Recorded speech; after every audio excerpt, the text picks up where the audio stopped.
Hospitals are struggling with people staying in too long and with little integration with care communities. What reforms are now needed in adult social care?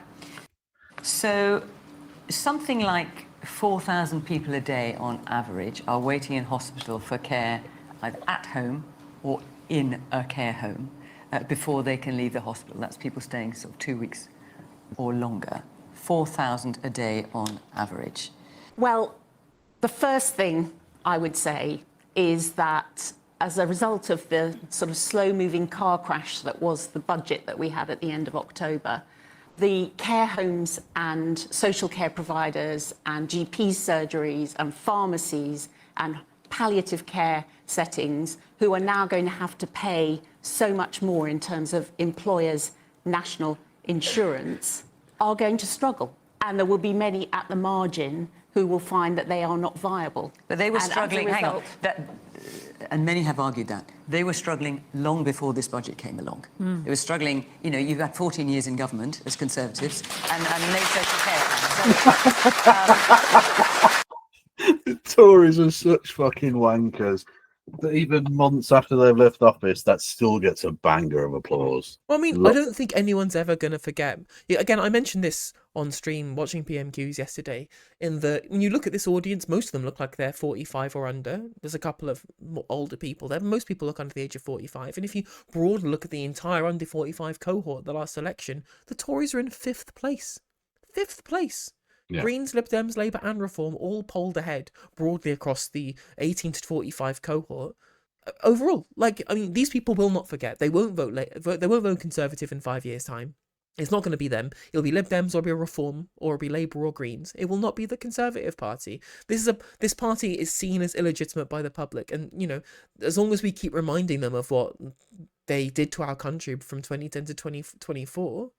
Yeah. They will continue to get this level of applause when they get rightly condemned for the fucking mess they made of this country. My point is the point of opposition, what reforms are needed in social care? It's not going to make it any better to increase their costs in this way. Clearly one of the things that local hospitals here in Wiltshire and in my home area of Worcestershire are working very, very hard to do is to make sure that people who no longer need to be in an acute hospital bed are moved to social care settings. And yes, I think that is shown to have been something that we've had to pay more and more for. And many of us will be seeing in our council tax statements that we have that extra levy to pay as a result of paying more into social care. And I don't see with an ageing population this being something that will turn around, but it is something that we have got to recognise. And what I think has been very, very destructive in this budget is that it just seems to be making things worse. Daisy. I'm very passionate about this subject, so I'm going to get on my hobby horse. The Conservatives left social care on its knees. Boris Johnson stood on the steps of Number 10 and promised that he would fix social care for good. And he has left it, and the Conservatives have left it on its knees. It is in a terrible, terrible state.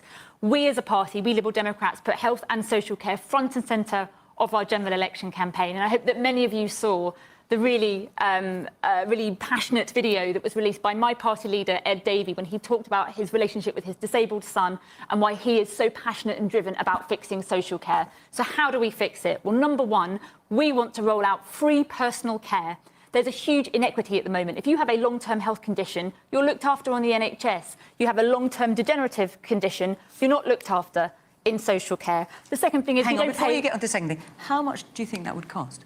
Well, at the general election, the government's suggestions were that it would cost around £6 billion, but we were saying we would spend £4 billion on it because it would produce £2 billion worth of savings to the NHS. And this is the thing about social care. If you invest in social care, not only does it give people independence and dignity, it actually saves money down the line because people don't go into hospital in the first place, and you can get them out of hospital. You can't be sure about the savings, can you? These are some good points that she's making here about the state of social care, the state of the NHS, and the state that the Conservative Party left social care and indeed the NHS. These are some excellent points that she's making, and she wants to provide these people with extra care. But She doesn't want to tax farmers. She doesn't want to tax private schools. She doesn't want to tax the small businesses. She doesn't want to tax anybody. So I don't know how she thinks that under her household budget kind of economics she's going to pay for it. And second of all, I would also like to point out, yeah, the Tories did leave the country in a mess, didn't they? I wonder how they managed to get into government in 2010. I wonder how they managed to form a government. They didn't win a majority in 2010. Somebody must have gone into coalition with the Conservative Party in 2010, which allowed them to have 14 years worth of uninterrupted time as the biggest party in the country. I wonder whose fault that is. I think it was the Liberal Democrats. Yep. Yep. No, they're wrong uns. I'll never forgive them. The political weather vanes, as ever, as I derided them as earlier on today too, just continually just saying, well, the public want this now, so we're just going to change our position and pretend that the last 14 years haven't happened and we haven't been the ones who enabled it in the first place. Yeah, if you don't like my positions, I can have other ones. Exactly. And again, it's worth pointing out the biggest time for the damage to our NHS under the Conservative government was from 2010 to 2015. That was the time in which NHS spending as a proportion of GDP dropped the most. Every single year during the coalition government, that went down. Those budgets were all signed off by the Liberal Democrats. They all voted through every single budget. Danny Alexander was Chief Secretary to the Treasury during that government. He was a Liberal Democrat minister in charge of the Treasury underneath George Osborne as Chancellor. And they signed that off, not a problem, and now our NHS is completely fucked. Well done. Well done. And now you're here to go, well, we have this solution to this problem we caused. Fuck off, don't want to hear it. Yeah, absolutely. 100%. Oh, well, all the modelling by independent think tanks say that there would be savings. Independent Absolutely. And if you look at think Scotland, where they have a form of free Independent think tanks. Independent think tanks. Can we not do technocracy, please? Maybe. Yeah, maybe not. personal care, there have been savings there too. So free personal care to start with, higher wages for care workers so they don't leave care to go and work in Amazon warehouses or supermarkets, and a Royal College of Care Workers to give them a proper voice on the national stage, give them the status that they really, really deserve. OK, so you'd need to find at least 4 billion. I don't know how much the other things would cost, but you need to find at least 4 billion. Where'd you get that from? Well, during the general election, we had a fully costed manifesto, and we said that we would reverse the tax cuts that were given to the big banks by the Conservatives. That would raise £5.2 billion. You could reform capital gains tax to reduce it for most people, but make it higher for the super wealthy. That would also raise about £4 billion. You could double the digital services tax, and that would raise £2 billion. There are ways in which you can raise money for social care by asking those with the broader shoulders to pay more. All right. The man is in the middle there with a blue jacket. In the middle with a blue jacket. Very loud and long applause there to the idea of taxing the rich. Again, I don't think Liberal Democrats would actually want to do that when they got into government. They're just trying to say it, really, because they've never had a position on taxing the rich at all before now. Weirdly, they just happened to take a position to the left of the Labour Party on taxing the rich specifically.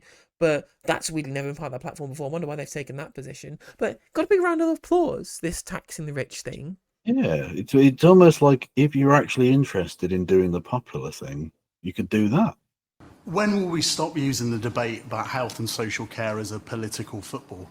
I think our system here is too designed around treatment in hospital and not enough about prevention in the community. This is not going to be solved in any 5-year parliamentary cycle. What we need is a long-term strategy for health and social care, and all parties to stop squabbling over it and come together and agree a long-term strategy. Like, I can't believe people are getting party political about health and social care. Yeah, we are being party political because the Tories fucked it. Simple. Yeah. And to be fair, it wasn't great under Blair either. So I would like to revise my neoliberalism fucked it. The neoliberals screwed it up, right? And so we're attacking the neoliberals for doing things neoliberally. We want to replace it with something not neoliberal. That's why it's party political. Unfortunately, lots of parties in our politics are all neoliberal. Yeah. Okay. Woman in the pink. I think, unfortunately, this is a historic and systemic issue, and you would actually take restructuring the NHS, the council, and various other bodies in order to kind of resolve this issue, and I don't think that's quite possible. And I kind of feel that now we're almost throwing good money after bad and not really getting anywhere. All right. And is it the person next to you's got their hand up there? Yeah. Yeah, so basically I used to work in social care, and they do get up to about 6 weeks free care. And then after that, they have to see if a means, so if they can afford to pay for a carer to come in for even more care, or they get free care if they've got enough, haven't got enough money in savings, or they have to sell, like going into, I also now work in a care home, and a lot of the people have to sell things to be able to go into a care home, which is unfair, really. Okay. And what, True. I mean, the $64,000 question, what do you think the answer is? I mean, this has defied governments for years. I mean, what would you say the solution is? I think the solution is basically to allow so much care for people that really can't afford it. I mean, yeah, everybody deserves care, I understand that. But I've seen people in their homes and they've got nothing, absolutely nothing, no one to turn to, and, you know, no food or anything. Well, look, I think the discussion so far has shown the seriousness and the challenge of this issue. Now, on coming to office, the government, as I indicated a moment or two ago, has made a very significant investment into our whole healthcare system, which I think is urgently necessary. On care workers, we've already started work on fair pay agreements with carers, which I think are absolutely vital. I think, frankly, in the past, it's been scandalous how low paid our carers have been. And I think both in terms of the status we give them and their pay, that is hugely important. But I do agree with the gentleman in the middle who spoke, who said that we do need a longer-term solution to this. And the government will be publishing a strategy, a 10-year strategy for our healthcare system that I think is going to be vitally important. But you are also right to say this is going to take, I think, some cross-party consensus. This issue has been in the too difficult box in politics for too long. But to get a long-term sustainable solution, I do actually think working cross-party is going to be really important. And in your manifesto, you promised to create a national care service. What is that? Well, the first thing that would introduce, which I think is critical, is going to be national standards right across the country. And I think that's going to be crucial, not just in terms of the standards of care. So it's not actually a national care service then. It's just a set of guidelines. Whereas people would have heard it during the election. Well, that's like the NHS, but for care. That sounds really good. Probably just vote for it. And now, to be fair, they've already said that they're dropping it. They already said that they're ditching the National Care Service plan. That's already been binned off. Yeah. And we already have national standards anyway, as Popey points out in chat. Yeah. Yet another promise broken. From Keir Starmer? Surely not. He's not a liar. No. Exactly. No one's suggesting that Keir Starmer is a morally corrupt serial liar. No.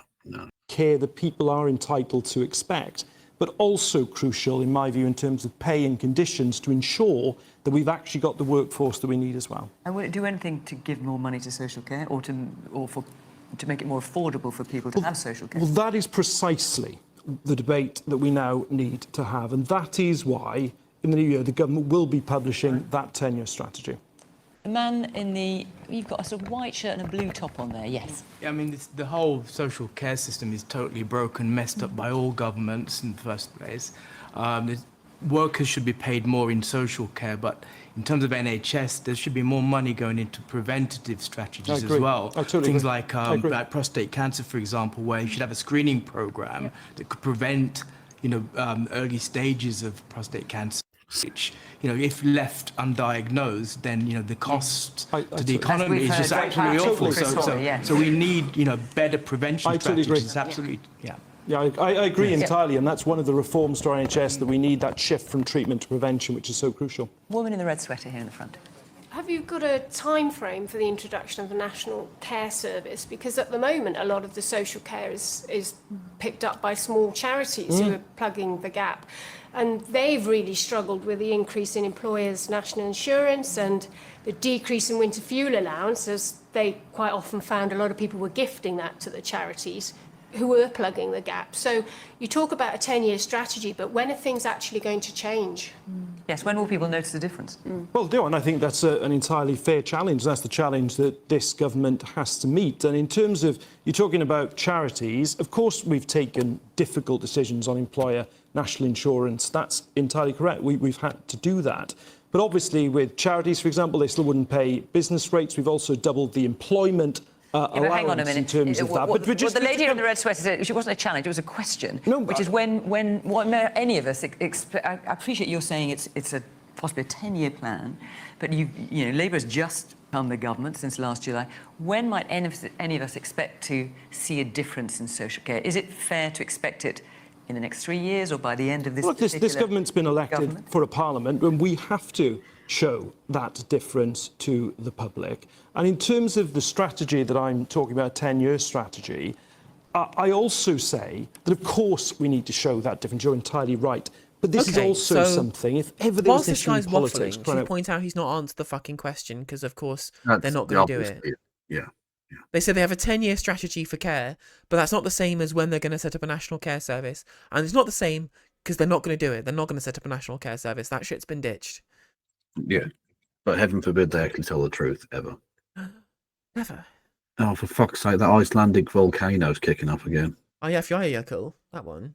One of it. Well, okay, there's no need to flex. Yeah, you're clever. Anyway. It's the only Icelandic volcano I remember the name of. I don't know. Volcano on Iceland's Reykjanes Peninsula erupts for the 7th time this year. Oh, okay. Well, that's not ideal, but if we survive the first 6, I reckon we'll be all right. A long-term solution, it's social care, and that's exactly what we have to provide as well. Man here in the green top, yes. My wife works as a manager, a care manager at a care home. You're saying that the national care, whatever you want to call it, is going to come in with more standards. You already got standards. It's called CQC. The Care Quality Commission. Yes. Yeah. So what are you going to do? Bring more CQC in or start another new quango? But that's all you do. And I'll give you one. The second one. The second one. It's always the second one with Labour. Always. As we well know, the Keir Starmer strategy is, of course, quangos and inshallah. There you go. He's done. He's got it. Quangocracy. For instance, a patient or a guest at my wife's place has paid $250,000. Also, I just want to say, I really appreciate the acting range of Danny DeVito, because this is one of his better characters. True. I didn't think he could pull off a British accent this well. He's very good. £1,000. She is now skint. Okay? The local council say they want to take her out of the home and take her somewhere else. How is that care for the patient? She's been there for 20 years, has got friends there. She's 92. All I see from your government is promises. 92? I think we found Jake Paul's next opponent. Hello? It's everybody else's fault, but not ours. It's about time you woke up to what's actually happening. Oh, hang on a minute. Right wingers don't like that. Yeah, it's time he woke up. Oh no. Oh, he was on a winner, but no, terrible. He said he said woke. Also, Nobbly News, I think is right actually, saying if they actually set up a real proper national care service, and it was like the only thing they did in 5 years, we enough to get them the next election. I think they have to fix the rest of the NHS as well, but fix the NHS, get it back on its feet for the future, and setting up a national care service. I think they would win the next election. I think you're absolutely right. Of course, but in terms of the point that you're making, it's precisely because people, whatever part of the country they are living in, can expect that same standard of care. And it's to the point that I think you're making about the experience of the person you referred to. That's exactly why we've got to have the change. So wherever you live in the country, you can expect that high standard. Minute. I mean, I completely agree with so much of what has been said, and particularly what you have said just now. But farmers shouldn't have to pay for it. So off. It's the gist. Okay. I think a lot, a bit like what I was saying with farmland, our care homes have been bought up by private equity. You know, we have less and less British-owned business. And Lord Darcy's latest report, you talk about debating it, Nick. I mean, we need to fix it because it's very clear what needs to be done. And he was absolutely adamant that he was shocked at the state of the NHS, and he was equally shocked at the state of the nation's health. But surely what's a lot less clear in it is how we're going to pay for it. What's interesting as well, actually, his proposal was that she goes on and was saying, well, private equity have bought up so much of this country. And she's absolutely right to do so, right? But it's really interesting looking at how both the right and the left both get angry at private equity. So obviously I mentioned before, Keir Starmer tweeted positively today about working with BlackRock, which is of course evil. BlackRock are evil. They want to own everything. They are buying up huge numbers of amounts of shares in companies and like private accommodation and housing and things like that, for example. And the left hate that because we understand that as being monopoly capitalism. We understand that as being the end result of a free market in which people who have all the money can outcompete those who have none due to economies of scale, meaning the centralization of power amongst the corporate class and all that entails, and that's our central critique of capitalism. And right-wingers hate them because they wish they were them. Yeah, they pretty want, much. like small landlords hate BlackRock because they're big landlords. Like small landowners hate BlackRock because they're big landowners. It's nothing to do with the systemic problem of what they're doing. It's that they're doing what they wish they were doing, but on a bigger scale, which is a really interesting dynamic. But, you know, I think we can that's why I push for the Green Party to be really anti-corporate, because I think you can kind of sublimate this anti-corporate stuff from the right into being a broader corporate anti-left politics by not really telling them that you're doing it for systemic reasons, and they won't notice. I think that'd be an interesting electoral tactic. Oh, well, not just as an electoral tactic, but as a basic, like, if you're going to be the party of ecology, who are the people killing the planet? Yeah. It's big corporations. It's BP. You know what I mean? Like, it's your average person isn't really doing that. Too much money is being invested just in hospitals, and we have to get back to investing in communities, to investing in GP surgeries and investing in social care. We have to spread this, and we also have to challenge the productivity on the back of it. So, you know, it's not a one size fits all, but I do think it's a huge issue that we are selling out, and local communities are really suffering. GP surgeries, we don't have a named doctor anymore. It's harder and harder to get an appointment. They could do so much of the heavy lifting in all of this if it was split evenly and the same amount of focus and ambition put on GPs as well as on hospitals and on social care. At the moment, it doesn't seem that way. Woman back there with the glasses. It's not really a question as such, but more as a statement. I think it's Harriet. If you spoke really passionately about what should have been done, why didn't you do it in those 14 years? True. Well, we obviously put a huge amount of extra resource into our NHS and into social care. Fuck off. Literally just fuck off. Yeah. Literally fuck off. Like, you put it in once the pandemic happened and you had to spend loads of money stopping it from collapsing because of all of the money you'd taken out of it, because again, funding as a percentage of GDP in the NHS dropped every single year from 2010 to 2019.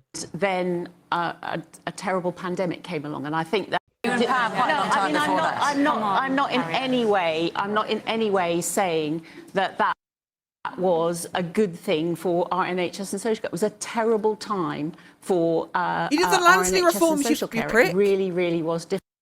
Yeah, it was a terrible time for the NHS when you were in government. Yeah, we know. Yeah, literally. Yeah, that's the problem. And we're I think what still everyone's dealing groaning with the about is not the consequences. fact that there was a pandemic. I mean, we all know that was terrible, but the fact that prior to the pandemic, you had quite a long time in government to be able to come up with something and didn't. And waiting lists were continually increasing. Well, I mean, I think we could be here all night talking about some of the major improvements that were made in terms of some of the things that prevention and screening and so on that we have been talking about. Actually, that's fine. Yeah, we could. Going on. Pandemic. We could spend time talking about all of the things that you did to improve the NHS whilst you're in government, because it would take 0 seconds. It would take no time because you did nothing good for the NHS. Travel and hope that Nick and his team are able to achieve that. And since you're both here, and Nick is talking about cross-party working, could you realistically see yourself putting party allegiances aside, and because we've never had it on.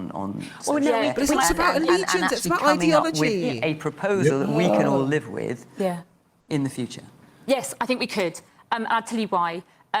Many of us come into politics because we genuinely want to make a difference. We actually want to improve people's lives. And as a constituency Yes, the lives of your MP, I hear from my donations. constituents in St Albans as well as people all around the country. Yeah, I got into politics to improve the lives of Rupert Murdoch.